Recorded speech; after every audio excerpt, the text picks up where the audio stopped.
Bon matin Église, comment ça va? Si vous nous visitez ce matin, on est content de vous accueillir. Est-ce qu'on peut dire un Alléluia?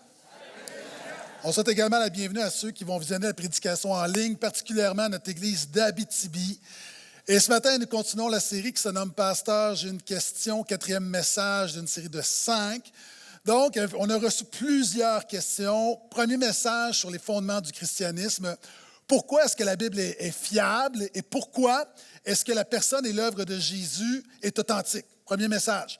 Ensuite, on a vu un message sur le salut. Donc, plein de questions sur le salut, sur la progression, sur la sanctification, sur comment savoir que je suis un vrai chrétien, sur la souveraineté de Dieu. On a vu un message la semaine dernière sur le monde surnaturel, donc sur le combat spirituel notamment. Et on a reçu plusieurs questions sur toute la dimension du cœur, l'intériorité. Et ce matin, je vais répondre à des questions sur est-ce que c'est correct d'avoir peur de Dieu, sur les déserts spirituels, sur comment discerner la volonté de Dieu pour ma vie, sur comment savoir quels sont mes dons et mes talents, sur la psychologie, sur les thérapies séculières, sur le suicide. Donc, plusieurs questions super intéressantes. Est-ce que vous êtes prêts? OK, donc ce matin, le titre de la prédication, c'est des questions sur la santé mentale et spirituelle. Maintenant, c'est deux choses différentes. La santé mentale, la santé spirituelle, c'est deux choses différentes. D'ailleurs, la Bible fait la distinction entre les deux. Maintenant, la définition de la santé mentale, c'est quoi? La santé mentale, c'est le bien-être psychologique, émotionnel et social. Quand, par exemple, tu vas voir un psychologue ou un thérapeute, ce qu'il veut décortiquer, c'est voici que tu te comportes de telle manière à cause que tu ressens telle chose parce que tu as telle pensée qui déclenche. Donc, l'idée, c'est comment t'aider à changer tes pensées, modifier tes émotions pour te comporter différemment de manière plus fonctionnelle. Maintenant, la santé spirituelle, c'est quoi? La santé spirituelle, c'est le bien-être de l'âme en saine relation avec Dieu. Les deux sont importantes, mais le fondement de l'être humain, c'est ta communion avec Dieu. Il y a un homme qui va voir le médecin et dit, docteur, il dit, quand je touche ici, j'ai mal, je touche ici, j'ai mal, je touche ici, j'ai mal, je touche ici, j'ai mal. Et là, on fait plein de tests, puis on ne trouve pas. On l'envoie voir un autre médecin, encore la même chose, je touche ici, j'ai mal, je touche ici, j'ai mal, on ne trouve pas. L'envoie un autre médecin. Demain, un médecin dit, monsieur, on a trouvé ce que vous avez simplement le doigt cassé. Les chrétiens, la parole de Dieu reconnaît l'importance des pensées, des émotions et des actions, du comportement, mais nous croyons que notre problème fondamentalement, c'est que nous sommes cassés par le péché, nous avons besoin du Seigneur Jésus comme sauveur. Donc, d'où la santé spirituelle, sans minimiser la santé mentale. Donc, plusieurs questions. Première question, on va aller de la santé spirituelle tranquillement vers la santé mentale, la peur de Dieu. Donc, on a eu de la question à 2 reprises. Est-ce une bonne chose d'avoir peur de Dieu? Vous n'êtes pas d'accord, OK.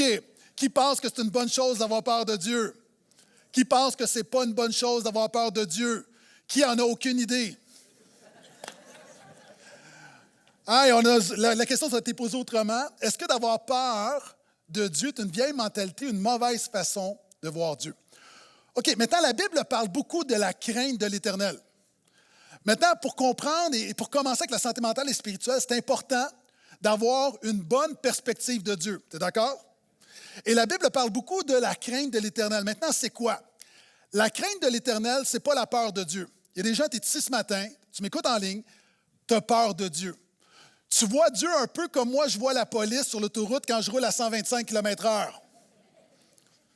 Est-ce que je suis seul à un moment donné où tu roules trop vite, tu vois la police et tu regardes dans ton rétroviseur et tu commences à faire la prière de repentance en disant « Seigneur, délivre-moi.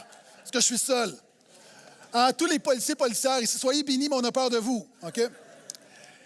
J'ai peur que la police parte après moi parce que je sais que je suis coupable. Il y a des gens ici, tu as peur que Dieu parte après toi parce que tu sais que tu es coupable.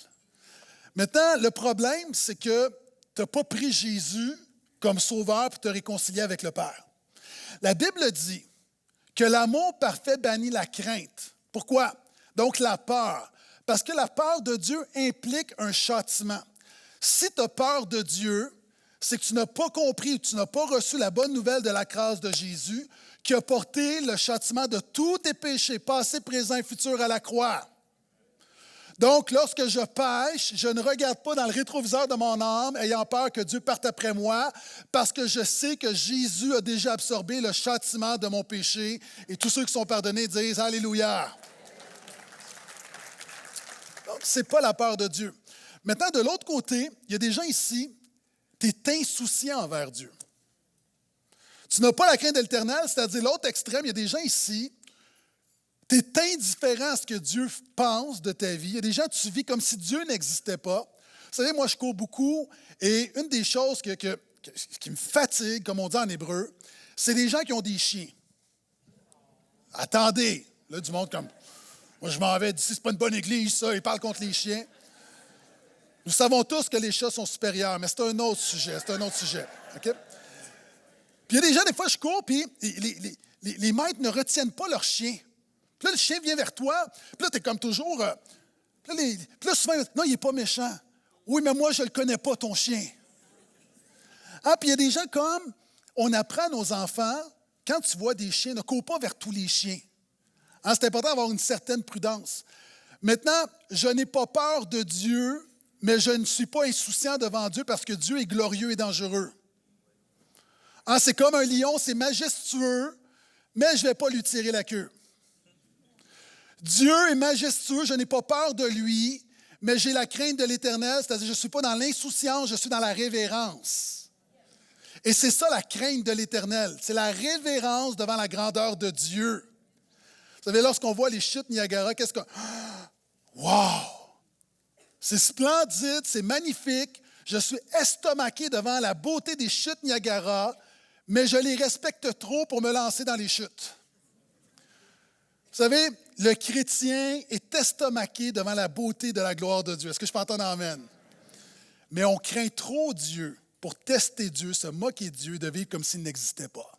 Puis il y a des gens ici, tu as besoin de prier que Dieu mette dans ton cœur la crainte de l'Éternel, qui est une chose pure, qui est une chose saine, qui est une chose vitale. J'aime beaucoup ce que Jérémie va dire. Jérémie, qui prophétise sur l'œuvre de l'Esprit en Jésus. Voici ce qu'il dit. Ils seront mon peuple, je serai leur Dieu, je leur donnerai un même cœur et une même conduite, afin qu'ils me craignent toujours. Pourquoi? Pour leur bonheur et celui de leurs fils après eux. Je conclurai avec eux une alliance éternelle, je ne me détournerai plus d'eux, je leur ferai du bien et je mettrai ma crainte dans leur cœur afin qu'ils soient paralysés dans leur vie quotidienne. Non. Je mettrai ma crainte dans leur cœur afin qu'ils ne s'écartent pas de moi. Il y a des gens ici qui servent le Seigneur depuis 10 ans, 20 ans, 30 ans et demandent à tous les chrétiens qui servent le Seigneur depuis des années, ce qui les a tenus, c'est beaucoup de choses, essentiellement la grâce de Dieu qui a mis dans leur cœur une crainte de dire, alors qu'on a eu le goût de lâcher, alors qu'on a eu le goût de vivre notre vie à notre façon, il y a quelque chose dans notre cœur qui jaillit disant, à quel autre irions-nous qu'à toi, tu as les paroles de la vie éternelle. Il y a des gens ici, ta plus grande prière, c'est prie Seigneur, donne-moi la crainte de ton nom. Parce que c'est ça qui va te préserver. Vous savez, là, dans un voyage avec ma femme, on est là à un moment donné, puis il y a une petite route, puis sur le bord, il y a l'océan, puis c'est très haut, donc tu tombes, tu meurs, il y a des rochers, et il y a le trottoir, c'est tout mince, puis une petite bordure, et un autobus arrive, puis il n'y a pas de place. Puis ma femme décide d'aller marcher sur la bordure. Je dis, qu'est-ce que tu fais là? Elle dit, non, c'est correct. Non, ce n'est pas correct. Elle dit, non, mais je n'ai pas peur. Oui, mais tu devrais avoir peur. J'ai dit, t'es à un coup de vent de mourir. Et c'est là que j'ai réalisé comme, non, mais c'est insouciant. C'est comme, non, moi, je vois tout ce qui peut arriver. Et vous savez, dans la vie chrétienne, des fois, ce qui t'empêche de t'écarter, c'est la crainte de l'Éternel. Parce qu'il est bon, glorieux et fidèle et tu ne veux pas vivre sans lui. Est-ce que je peux entendre amen? OK. Deuxième chose. La prière.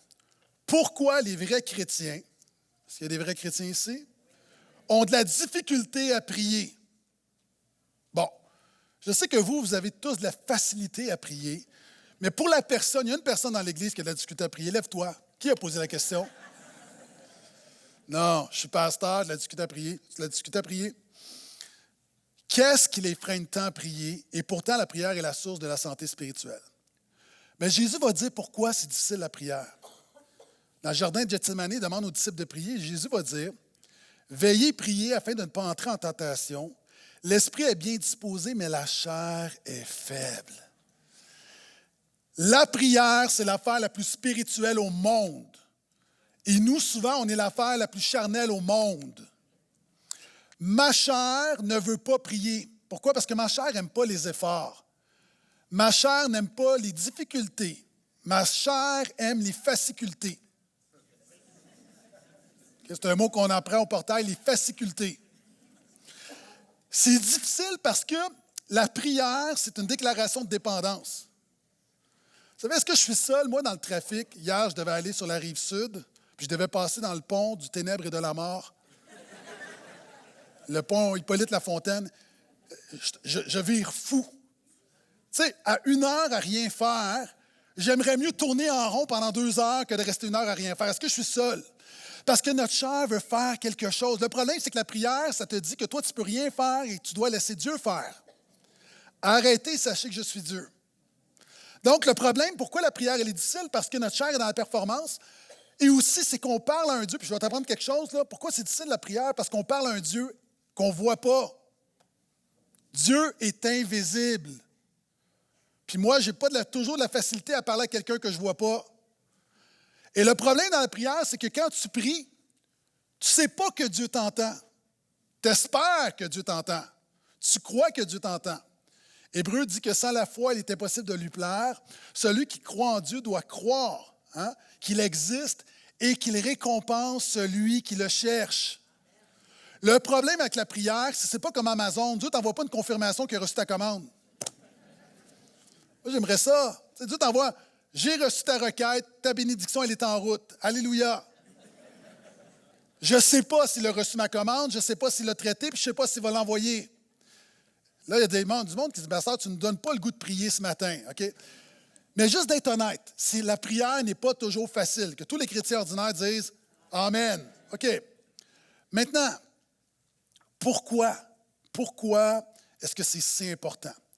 Je te donne 3 trucs qui m'ont vraiment aidé dans ma vie de prière quotidienne.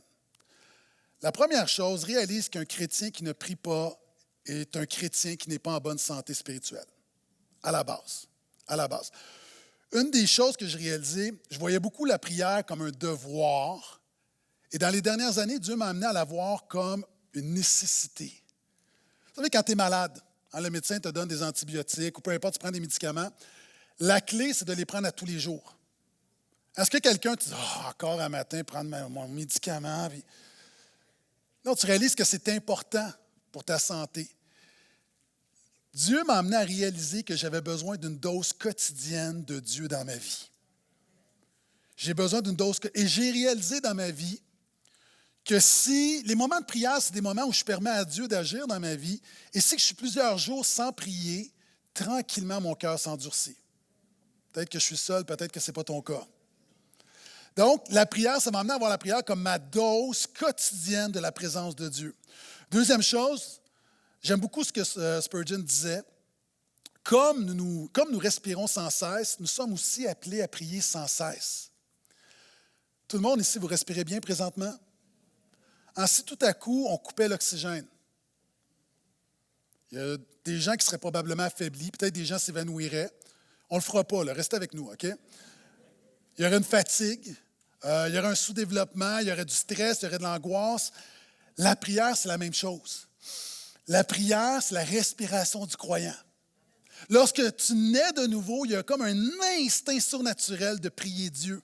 Maintenant, la troisième chose qui a changé dans ma vie, c'est que j'ai réalisé que la prière, j'ai arrêté de le voir comme une demi-heure le matin et j'ai compris ce que la parole disait lorsqu'elle dit « prions sans cesse ». Priez sans cesse. Vous savez, on dit au portail, la prière, c'est quoi? L'acrostiche prière, P-R-I-E, bon, P, parole, R, la prière, c'est la repentance, I, l'intercession, E, l'élévation, la louange, R, remerciement, E, écoute.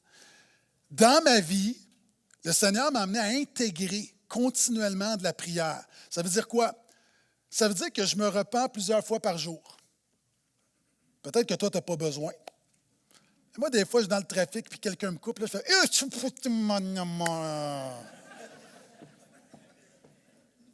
puis là, je le bénis en anglais. Blesse-le, Seigneur.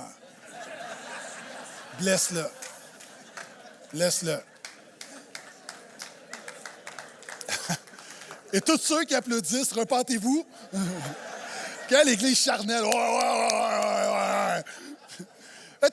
Fait que régulièrement, de dire, ah, pardon, des fois j'ai des pensées, c'est comme, ah, pardonne Seigneur. De dire, tu sais, tu as la parole, je pense, je médite, des fois il y a des gens, tu croises des gens où Dieu met des, tu sais, souvent on a des gens, Dieu nous met des gens à cœur, tu sais, faire de courtes prières, plusieurs fois dans la journée, juste dire, Seigneur, tu es tellement bon. Tellement bon. Des fois, tu vois quelque chose de beau, tu vois quelque chose, wow, gloire à toi. Tu es tellement un créateur magnifique. Et quand tu remplis ta journée, puis ça devient comme ta respiration, la prière n'est plus un devoir, c'est un style de vie. Et je te garantis que ta vie change. Amen? Donc, oui, c'est difficile la prière, mais c'est la chose la plus sublime au monde et c'est nécessaire.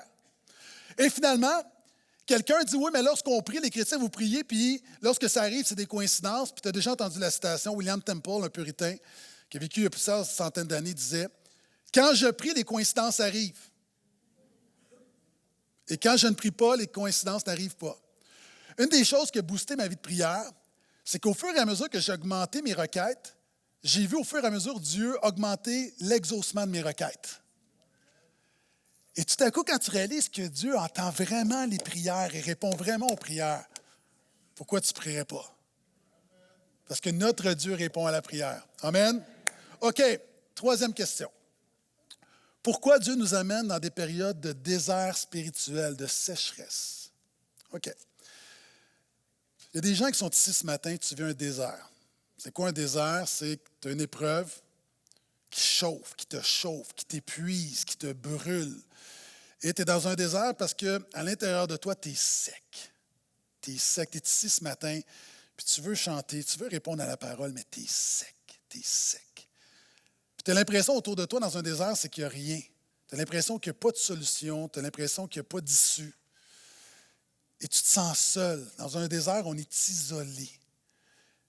Et tous les chrétiens vivent des périodes de désert. Amen. Tous les chrétiens, tôt ou tard, nous vivons des périodes de sécheresse. La bonne nouvelle pour l'enfant de Dieu, c'est que le désert n'est pas le lieu de l'abandon, c'est le lieu de la transformation. Quand tu regardes dans la parole de Dieu, Dieu a amené des gens dans le désert pour les bénir et les transformer. Le désert n'est pas une expérience agréable, on se comprend bien. Mais du désert, Dieu produit quelque chose de glorieux. Hein, Dieu a amené Moïse au désert, il a amené Israël au désert, il a amené Élie au désert, il a amené Jean-Baptiste au désert, même Jésus est amené au désert. Donc, si tu es dans un désert, prends courage. Prends courage. Parce que le désert produit quelque chose en toi. Lorsque la chaleur de l'épreuve te brûle, tu veux appliquer ce que dit Ésaïe 17, tu veux trouver ombrage auprès de l'Éternel. Lorsque tu vis dans un moment de sécheresse, ça te force à puiser plus profondément en toi, dans ta communion avec Dieu. Encore une fois, passage biblique, Jérémie 17, 8 qui dit que l'enfant de Dieu qui est dans la sécheresse, il étend ses racines très profondément et il porte du fruit, même dans le désert.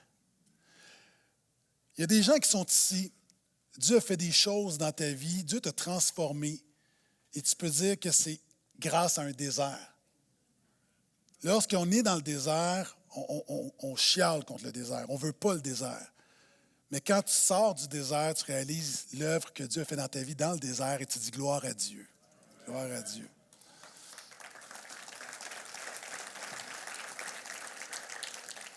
Et te dire, ce n'est pas un lieu de solitude. Dieu est avec toi dans le désert. Peut-être que tu ne sens pas Dieu. Frère, sœur, ce n'est pas parce que tu ne sens pas Dieu, que tu ne vois pas Dieu, que Dieu est absent. J'aime beaucoup ce que Dieu dit par la bouche du prophète Osée. C'est pourquoi voici, je veux l'attirer, la conduire au désert et je parlerai à son cœur. Ce n'est pas le diable qui te met dans le désert. Ce n'est pas le diable qui te met dans le désert.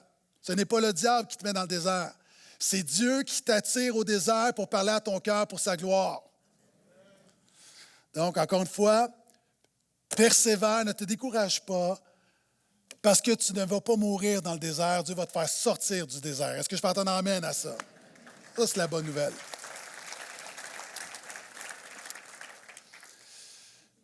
Comment discerner la voix de Dieu versus nos ambitions? Quatrième question. Comment savoir si quelque chose vient de Dieu? Est-ce que des gens ont besoin de connaître la volonté de Dieu pour ta vie présentement? Tu fais face à une décision, soit au travail, soit dans ta famille. Tu dois peut-être un investissement au travail. Tu te dis, mais c'est quoi la volonté de Dieu pour ma vie? Et souvent, les chrétiens, on emploie une méthode biblique qui est la méthode de Gédéon, la toison. Tu sais, c'est quoi la toison?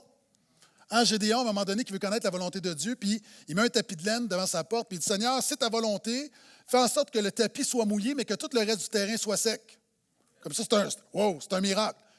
Puis Dieu le fait, puis Gédéon dit, OK, il demande une deuxième toison, mais l'inverse. OK? Ne te fie pas à un tapis mouillé pour connaître la volonté de Dieu sur ta vie. Tu dis, oui, mais Gédéon le fait. Oui, mais une description n'est pas une prescription. Une description n'est pas une prescription. Maintenant, tu es dans le Nouveau Testament. Tu as Jésus, tu as le Saint-Esprit, tu as accès à des ressources pour connaître la volonté de Dieu que Gédéon n'avait pas accès. Pourquoi Paul va dire?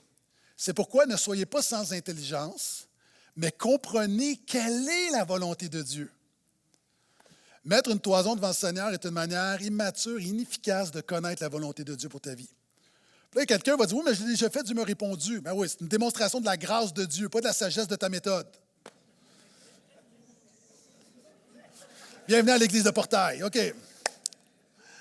Comment connaître la volonté de Dieu? OK, première chose. La question, c'est comment savoir que j'ai des ambitions. Par exemple, on te fait miroiter une promotion. Comment savoir? Je ne sais pas pour toi, mais moi, généralement, quand je peux avoir plus d'argent, plus de pouvoir, je me dis, ça doit être la volonté de Dieu. Pas nécessairement. Méfie-toi de ton cœur. Dans notre culture, on va dire, suis ton cœur, écoute ton cœur. Fais pas ça. La culture dit, écoute-toi. La Bible dit non, parle-toi. Pourquoi? Parce que ton cœur est tortueux plus que toute autre chose. Ton cœur, souvent, veut le péché, veut la chair, ne veut pas nécessairement ce qu'il... Donc, méfie-toi de ton cœur. Deuxièmement, que dit la parole de Dieu? Il y a tellement de chrétiens qui cherchent la volonté de Dieu pour faire quelque chose de contraire à la parole de Dieu. Tu vois quelqu'un, tu as un conjoint, tu dis, il ne veut rien savoir de Jésus, mais Seigneur, est-ce que c'est ta volonté? Encore une fois, soyons sérieux, là. La Bible dit de se marier dans le Seigneur. Tu ne peux pas dire, Seigneur, je vais contredire ta parole, ou Seigneur, est-ce que tu veux que je fraude mon patron pour ta gloire? Évidemment, je caricature, mais que dit la parole? Que dit la parole? La parole en dit assez pour te diriger. Je peux entendre amen. OK. Quatrièmement, est-ce que c'est utile? Tu dis, OK, est-ce que je dois faire un voyage? Est-ce que je m'achète une Ferrari? Paul dit, il y a des choses que la Bible ne dit pas. Tout m'est permis, mais tout n'est pas utile. Je ne me laisserai pas servir par quoi que ce soit. Donc, est-ce que ça produit quelque chose de bénéfique, de durable? Je continue. Est-ce que c'est dans l'intérêt de tes proches? Je vois tellement de chrétiens prendre une décision pour leur vie qui les avantage, mais qui pénalise tous les gens autour d'eux. La Bible dit, ne cherchez pas votre bénéfice, votre intérêt, mais l'intérêt d'autrui. Je me souviens d'un gars qui... Bon job, pourvoyeur, tout ça, mais il n'aimait pas sa job. Puis lui, son rêve, c'était d'être musicien. OK. Lui, il a tout lâché pour vivre son rêve. C'est peut-être beau à Star Academy, mais dans la vraie vie, ça ne marche pas. Là. OK, dans la vraie vie, tu as des responsabilités. Tu es un enfant de Dieu, tu as des responsabilités. Tu ne peux pas faire payer toute ta famille pour suivre ton rêve. Si ton rêve fait du mal à ta famille, c'est que ce n'est pas le rêve de Dieu. Si ton rêve fait du mal à ta famille, c'est que ce n'est pas le rêve de Dieu. Là, tu dis, mais Pasteur Gaétan, ce n'est pas ça que je veux entendre. Tu cherches la volonté de Dieu ou ta volonté? Voici ce que dit la volonté de Dieu. Voici ce que dit la parole de Dieu. Cinquièmement, dans la prière, prie, demande la sagesse. Quelle est la direction du Saint-Esprit? 6, demande conseil à des chrétiens spirituels matures. Des fois, il y a des gens ici, tu prends une décision, tu as plein de gens qui aiment Jésus autour de toi, qui t'aiment, qui disent, il y a des flags qui lèvent. OK? C'est les Jeux olympiques. Là. Il y a des flags partout. Il y a des drapeaux partout. Puis tu fais à ta tête quand même. Donc, souvent, Dieu se sert des autres pour nous diriger, pour nous conduire. Donc, demande conseil. Quelle est la providence de Dieu? Est-ce que les circonstances font en sorte que Dieu ouvre une porte? OK. lorsqu'on était jeunes mariés, mon épouse et moi, on avait un projet, puis on poussait fort, on poussait fort, on poussait fort. Puis vous savez, des fois, Dieu nous demande de persévérer. Puis la porte était fermée, mais on persévérait, on persévérait, on persévérait. Puis à un moment donné, mon épouse a une parole de sagesse. Puis elle me dit, sais-tu quoi? J'ai l'impression qu'on est en train d'essayer de défoncer une porte que Dieu a fermée. Des fois, Dieu dit non. Des fois, Dieu ferme des portes. Des fois, tu dois simplement accepter la volonté de Dieu. Donc, on continue. Huitièmement, est-ce que la décision te donne de la paix? As-tu remarqué qu'on est rendu huitièmement, il y a tout un processus? Parce qu'il y a des gens qui sont en paix avec le péché. Donc, huitièmement, est-ce que tu es en paix? Neuvièmement, et en fait, ça serait le premier élément, est-ce que tout ça glorifie Dieu? Est-ce que c'est pour la gloire de Dieu? Est-ce que ça t'approche de Jésus? Est-ce que c'est bon? Si tu prends une décision qui t'éloigne de Jésus, je te garantis à 100 % que ce n'est pas la volonté de Dieu. À 100 %. Et finalement, dernière chose, puis évidemment, il y a plusieurs personnes qui sont ici, mais je m'adresse à des chrétiens matures, qui veulent être sérieux avec Dieu. Proverbe dit, l'insensé prend de mauvaises décisions et s'irrite ensuite contre l'Éternel.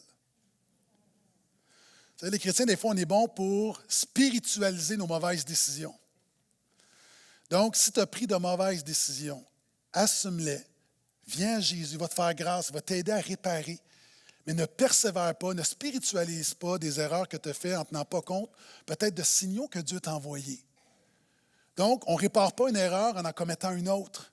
Il faut avoir l'humilité de reconnaître qu'on s'est trompé et de dire, Seigneur, je viens à toi. Et Dieu est fidèle et bon, puis il va t'aider. Il va t'aider à réparer le mess et à bâtir, puis à reconstruire, et tout ça pour ton bien et pour sa gloire. Amen? OK. Cinquième question sur les dons et les talents. Quels sont les dons et les talents que Dieu nous donne et comment les reconnaître, comment les mettre en pratique pour le royaume de Dieu? Est-ce que des gens ici, tu te demandes c'est quoi ton don? Non? OK, prochaine question. Rapidement. Voici ce que dit l'apôtre Pierre. Puisque chacun a reçu un don. Tout le monde a au moins un don. Dis à quelqu'un à côté de toi, tu as un don. Puis tu peux y répondre, tu en as peut-être juste un. Fait que prends-en soin. Minimalement, c'est-à-dire on a un don, mais on a plusieurs dons. Puis la Bible dit, puisque vous avez reçu un don, mettez-le au service des autres en bon intendant de la grâce si diverse de Dieu. Moi, jeune croyant, là, j'étais angoissé, je voulais découvrir mes dons. C'est quoi mes dons? Vous savez, dans la Bible, tu as 5 listes, une vingtaine de dons. Puis là, je remplissais des questionnaires en ligne. Maintenant, j'ai appris que si tu veux trouver ton don, tu vas trouver ton don non pas en remplissant un questionnaire en ligne, mais en servant les frères et les sœurs à l'Église. Hein? Un don, ce n'est pas un boomerang, c'est un frisbee. Tu as besoin de quelqu'un pour l'exercer. Bon, moi, je trouvais ça très bon. OK. Moi, je trouvais ça excellent. En tout cas, vous n'avez pas le don d'encourager les pasteurs, mais ça, c'est une autre chose.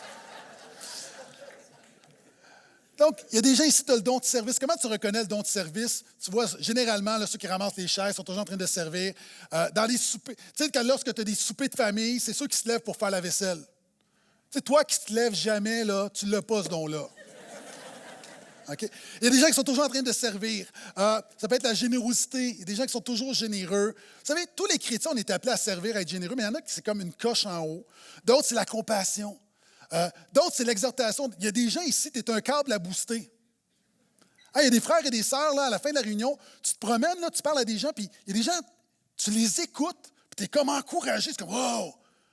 Il y a du monde qui t'épuise puis qui te draine. Mais il y a des gens qui sont des exhortateurs.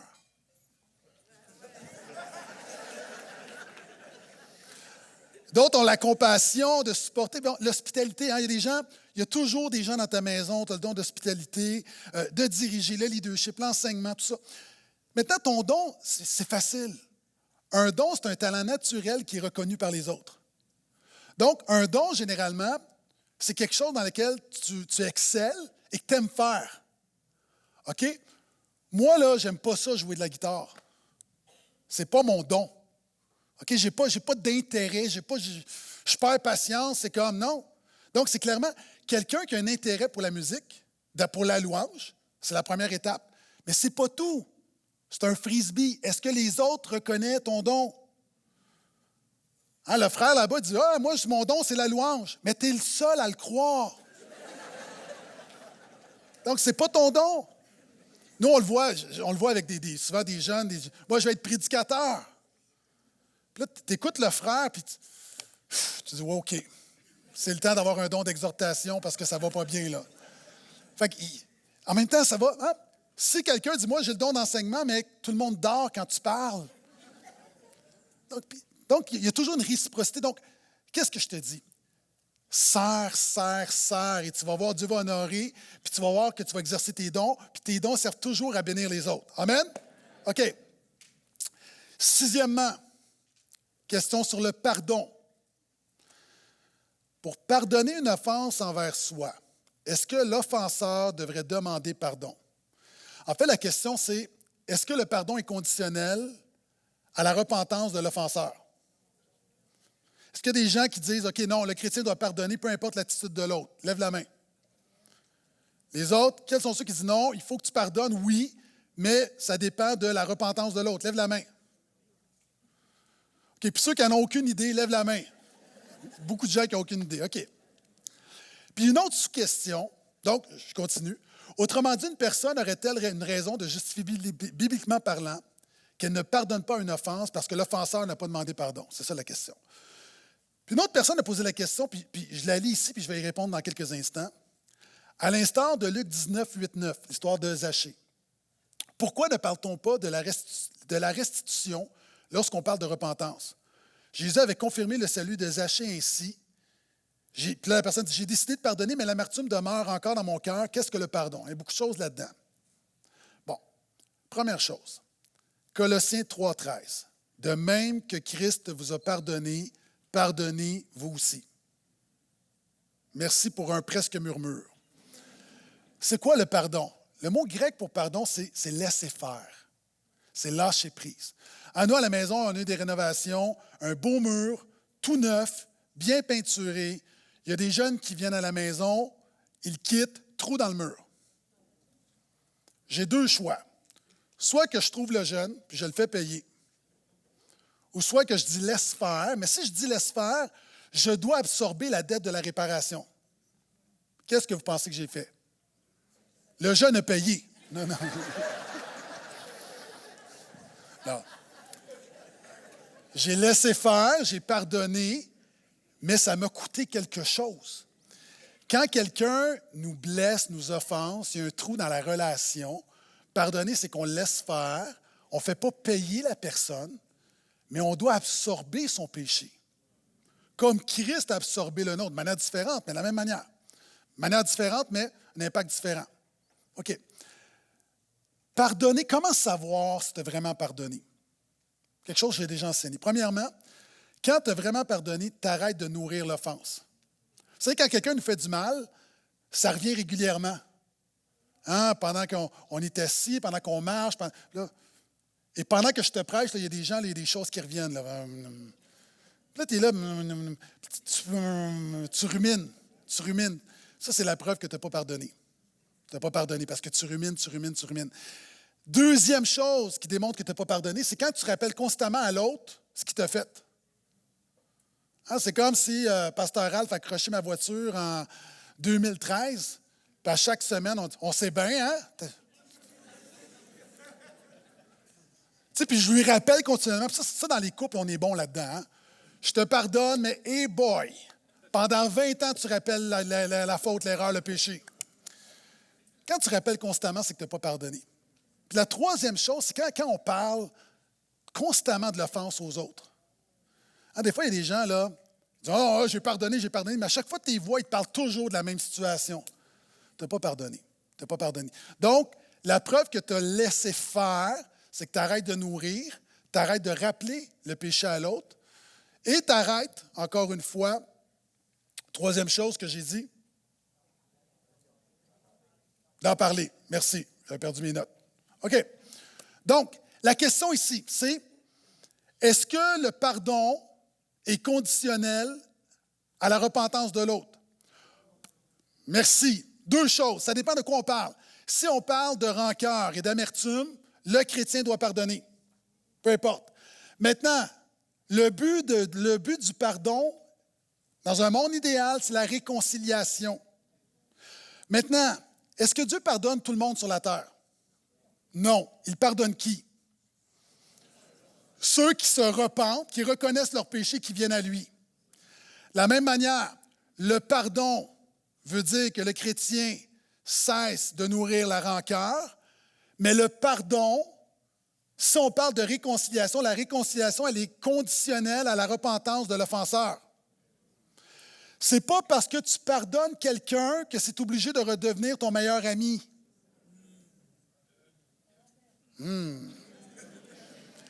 Exemple, parce que là, tout le monde dit « Ah oui, c'est intéressant ça! » Qu'est-ce qu'on veut dire? C'est une différence entre laisser aller la rancœur, ne pas nourrir, et de rebâtir la relation. Parce que si l'autre n'est pas repentant, bien de restaurer la relation, tu fais juste donner l'autre accès à te faire du mal. Moi, il y a des gens autour de moi, j'ai coupé des relations, j'ai pardonné, mais j'ai coupé des relations parce que ces gens-là faisaient du mal à mes proches. Donc, ces gens-là n'avaient aucune autocritique, aucune repentance. Donc, tu dois, à un moment donné, si la personne n'a pas de repentance, tu dois.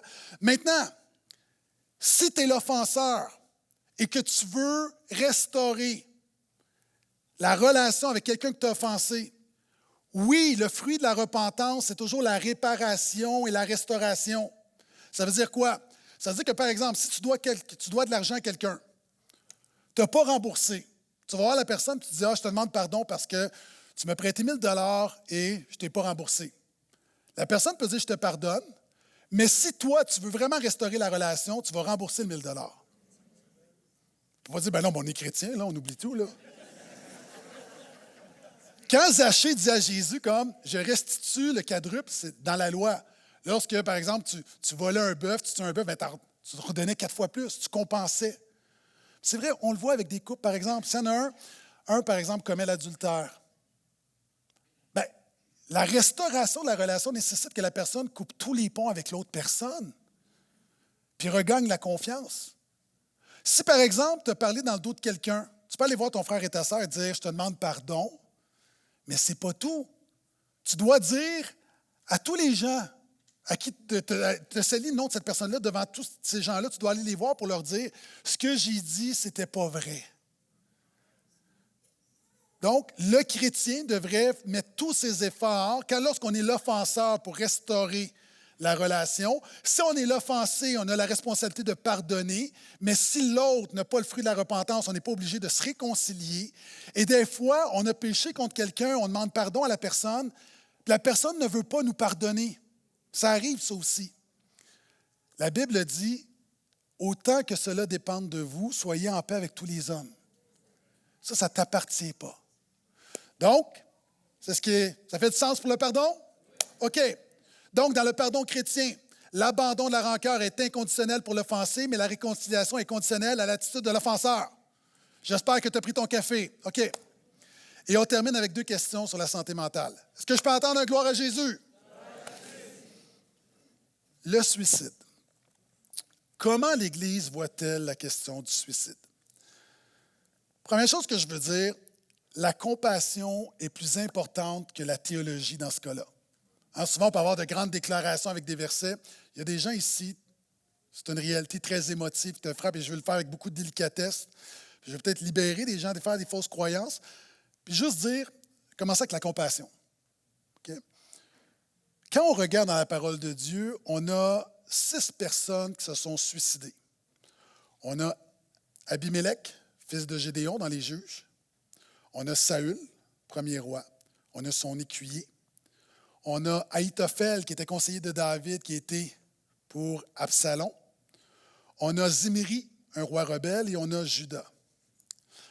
La constance de ces suicides, c'est que c'est des gens qui ne suivaient pas Dieu. Je ne dis pas que quelqu'un qui se suicide, c'est quelqu'un qui ne suit pas Dieu. Je fais simplement une description biblique pour nous aider à penser, à réfléchir à ce sujet-là. Donc, le péché, à la base, on pourrait dire que c'est un péché. Le suicide est un péché. Qu'est-ce que je veux dire? Le mot pour péché, c'est armatia, c'est rater la cible. Dieu ne t'a pas créé pour finir comme ça. Maintenant, des chrétiens vont plus loin en disant que c'est le péché impardonnable et que tous ceux qui se suicident vont en enfer. Je ne partage pas cette conviction. Je crois que nous sommes sauvés ou damnés strictement sur la base de notre foi en Jésus. On est sauvés par grâce au moyen de la foi, point par les œuvres. Maintenant, il faudrait prouver que le suicide est un acte d'incrédulité totale. Je connais des chrétiens qui ont eu des moments très, très sombres de ténèbres. Vous savez, et si on est honnête, là, on a tous eu nos périodes à un moment donné où tu remets tellement de choses en question, tu n'es plus toi-même. Donc, est-ce que le suicide, c'est la preuve de l'absence de foi? Je ne suis pas convaincu. Simplement, ce n'est pas à nous de juger, c'est seulement Dieu qui juge les cœurs et les reins. Je dis par contre que simplement, le suicide n'est pas le péché impardonnable. Ce n'est pas ça le péché impardonnable. Donc, par contre, cela étant dit, je ne peux pas dire que quelqu'un qui se suicide n'est pas sauvé. Je peux par contre dire très clairement que quelqu'un qui commet un acte de suicide, ce n'est pas quelqu'un qui est en bonne santé mentale et spirituelle. Dans la Bible, il y a eu des hommes qui ont demandé à Dieu de mourir. Moïse a demandé au Seigneur, enlève-moi la vie, c'est trop. Élie a demandé à Dieu de mourir. Job a demandé à Dieu de mourir. Jonas a demandé à Dieu de mourir. La différence avec les 6 cas qu'on a vus précédemment, c'est que ces hommes, malgré leur désespoir, ont choisi de faire confiance à Dieu dans les ténèbres. Je ne sais pas qui est devant moi, je ne sais pas qui m'écoute. Mais peu importe ce que tu vis, Jésus n'a pas dit son dernier mot. Jésus est l'ultime espoir. Jésus est celui qui n'éteint pas le lumignon qui fume. Donc, le problème avec le suicide, c'est qu'on empêche Dieu de faire de grandes choses dans nos vies parce qu'on met une fin à quelque chose que Dieu pourrait continuer. Donc, pour tous ceux qui ont moindrement la foi en Jésus, je le dis comme ça, vous comprenez pourquoi je le dis comme ça, le suicide n'est jamais une option parce que Dieu est toujours plus fort que toutes les circonstances que tu vis. Est-ce que je peux entendre un amen à ça?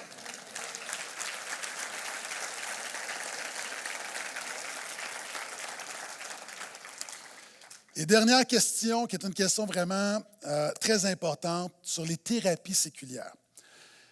Est-ce que la thérapie avec un professionnel de la santé hors de l'Église est correcte pour un chrétien? Que dit la Bible sur la santé mentale et sur les dépendances, l'alcool? Donc, il y a plusieurs choses là-dedans. Je rappelle que la santé mentale, c'est quoi? La santé mentale, c'est le bien-être psychologique, émotionnel et social.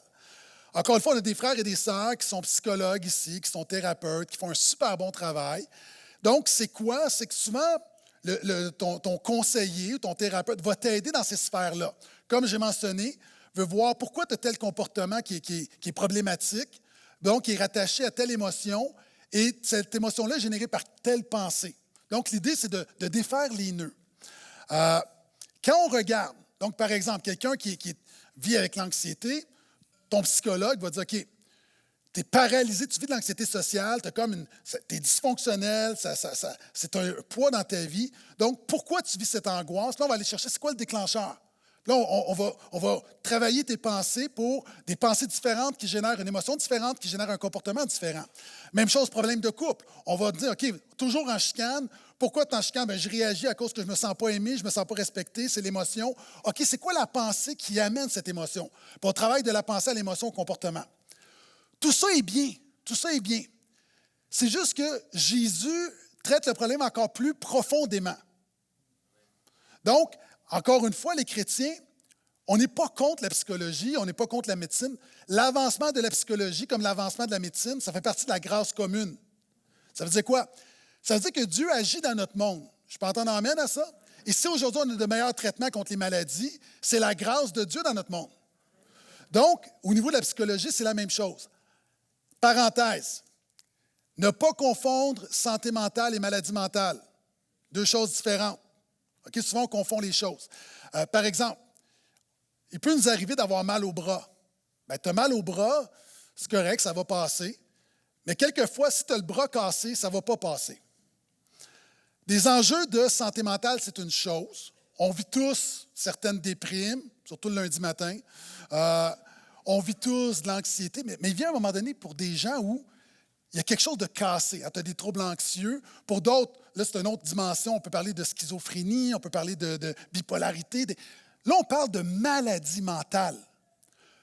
Maintenant, l'Église a des gens, c'est l'échantillonnage de la société. Si tu souffres de maladie mentale, dépression majeure, bipolarité, schizophrénie, alouette, OK? Tu dois être suivi par ton médecin, tu dois prendre tes médicaments et tu dois t'y tenir. Ça, c'est la chose la plus spirituelle à faire. OK? De la même manière que quelqu'un qui a le cancer, on ne va pas dire on va prier pour toi. Oui, va voir ton médecin, on va prier pour toi. Des gens qui souffrent de maladies mentales, on prie pour toi, mais tu dois être pris en charge par un spécialiste de la santé. OK, c'est important. Maintenant, je reviens sur la santé mentale. Donc, la santé mentale qui est le bien-être, encore une fois, au niveau des pensées, des émotions, du comportement. Que dire avec les thérapies séculières? Là aussi, je fais toujours la distinction santé mentale, maladie mentale. C'est important. Il y a des gens ici, tu n'es pas en bonne santé. Tu manges trop de McDo, tu ne fais pas d'exercice. Ça ne veut pas dire que tu es malade. OK? Donc, c'est de ça que je parle. Au niveau mental, c'est un peu la même chose. Il y a des gens, ta santé mentale n'est pas top, mais ça ne veut pas dire que tu souffres de maladie mentale. Tout le monde comprend bien la nuance. OK. Donc, David Powlison, qui est le fondateur du counseling biblique christocentrique, va dire 3 choses. Le chrétien devrait avoir 3 attitudes par rapport à la psychologie moderne. Première chose, on devrait toujours affirmer les vérités bibliques inébranlables. Les chrétiens, nous croyons quoi? Avant n'importe quel concept psychologique, on croit qu'il y a un Dieu. Donc, deuxièmement, on croit que l'homme et la femme ont été créés à l'image de Dieu. Troisièmement, on croit que malheureusement, le plus grand problème de l'homme et de la femme, c'est que nous sommes pécheurs. Notre problème, ce n'est pas ce qu'on fait, c'est ce qu'on est. Nous croyons que chaque homme et femme a besoin d'être réconcilié avec Dieu par l'œuvre de Jésus. Nous croyons que la chair sans le Saint-Esprit a une limite à ce que tu peux faire. Nous croyons que tu dois naître de nouveau. Nous croyons que le Saint-Esprit offre des ressources que ce monde n'a pas. Nous croyons que la parole de Dieu est la Bible. Amen. Donc, c'est clair, on doit commencer par clairement dire, voici c'est quoi notre vision du monde. Deuxièmement, on doit réaliser et apprendre de la psychologie moderne. Moi, j'ai lu des livres de psychologie et j'ai appris beaucoup de choses qui m'aident à me comprendre. Il y a plein de bonnes choses là-dedans. Donc, de comprendre les mécanismes, toutes sortes de choses. Troisièmement, Powlison va dire, on doit aussi exposer les problèmes avec les thérapies séculières. Il y a du bon, mais tu dois reconnaître les limites de ton thérapeute. Ton thérapeute, en gros, n'est pas Jésus. Comme ton médecin n'est pas Jésus. Comme ton pasteur n'est pas Jésus. Ça veut dire quoi? Ça veut dire que ton thérapeute a aussi ses préjugés. L'insensé dit dans son cœur qu'il n'y a point de Dieu. Si ton thérapeute ou ton conseiller méprise ta foi, peut-être c'est le temps de changer de thérapeute ou de conseiller ou de psychologue. Deuxièmement, réalise les limites. Les limites. La seule chose qui peut véritablement transformer, c'est l'œuvre de l'Esprit. Ça veut dire que le Saint-Esprit, ça ne veut pas dire que le Saint-Esprit ne se sert pas des ressources autour de nous. Ça veut dire comprends qu'il n'y a pas aucune thérapie qui va te sauver. Jésus seul le fait. Troisièmement, il y a plusieurs, je l'ai dit, nous avons des thérapeutes, des psychologues qui font un bon travail. Mais je dois dire également qu'il y a des thérapeutes, souvent avec un préjugé athée, qui vont amener des chrétiens qui vont les consulter à désobéir à la parole de Dieu. Si ton thérapeute te conseille de désobéir à la parole de Dieu, c'est le temps de changer de thérapeute. Parce qu'un bon thérapeute va t'accompagner dans ta foi. Donc, il y a une limite. Mais encore une fois, moi, on entend toutes sortes de choses. Tu as, par exemple, la femme qui n'est pas à l'aise avec son mari, puis elle considère de sauter la clôture avec son voisin, puis le psychologue va dire, ben vas-y, va explorer, va valider ton émotion.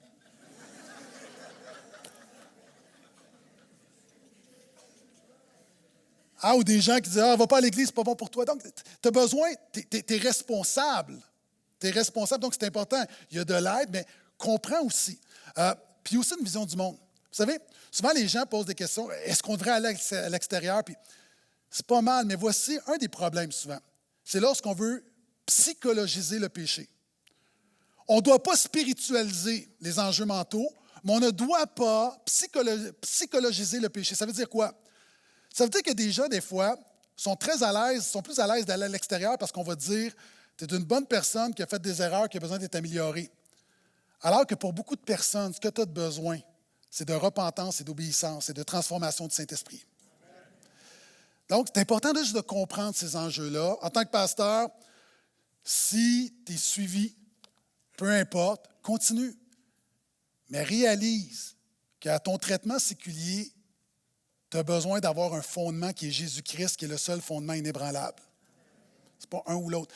Puis je dirais en terminant aussi, 80%, selon moi, 80% des gens, des cas qu'on rencontre à l'Église, c'est des gens qui peuvent être très bien suivis avec qui ont besoin, c'est des gens matures autour d'eux qui vont les encourager. Beaucoup d'enjeux de santé mentale, je ne parle pas de maladie mentale, de santé mentale. Beaucoup de chrétiens, avec simplement des frères et des sœurs solides qui t'amènent dans la parole, centrés sur Jésus, qui prient pour l'action du Saint-Esprit, qui te rendent redevable, fait beaucoup de chemin. Donc ça, je l'ai vu. Donc, c'est pourquoi on est très fiers aussi de notre service de counseling ici à l'Église qui fait un super travail. Donc, si tu es à l'extérieur, continue. Il y a des gens qui font un bon travail, sois juste conscient des limites. Puis comme j'ai mentionné, ton psychologue n'est pas Jésus, puis réalise que Jésus va faire plus que n'importe quelle thérapie. Donc, oui, va en thérapie, mais continue de crier à Jésus, de prier Jésus, de suivre Jésus parce que tu as besoin de Jésus. Nous avons tous besoin de Jésus. Amen.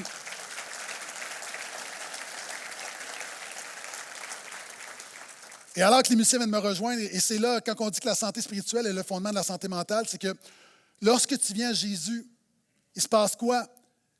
Le renouvellement de tes pensées qui amène de nouvelles émotions. Heureux celui et celle qui se confie en l'Éternel et amène un nouveau comportement. Tu marches par l'Esprit.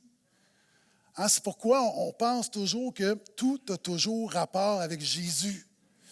Donc, la psychologie apporte de bonnes choses, de bons conseils, mais n'oublie jamais que la bonne nouvelle va toujours t'amener plus loin que de simples bons conseils psychologiques. Amen. Tu peux avoir les deux, mais c'est important de rester centré sur Jésus. C'est la parole de Dieu pour ce matin. On peut dire un dernier Amen? Est-ce qu'on peut se lever? Alléluia. Alors qu'on penche la tête quelques instants. Ce matin, j'aimerais lancer une invitation. Des gens qui sont ici de venir à Jésus, de revenir à Jésus. Alors que nous sommes tous brisés, alors que par nature, nos péchés, nos pensées sont souvent confuses, nos émotions déréglées. Souvent, on a même des comportements dysfonctionnels.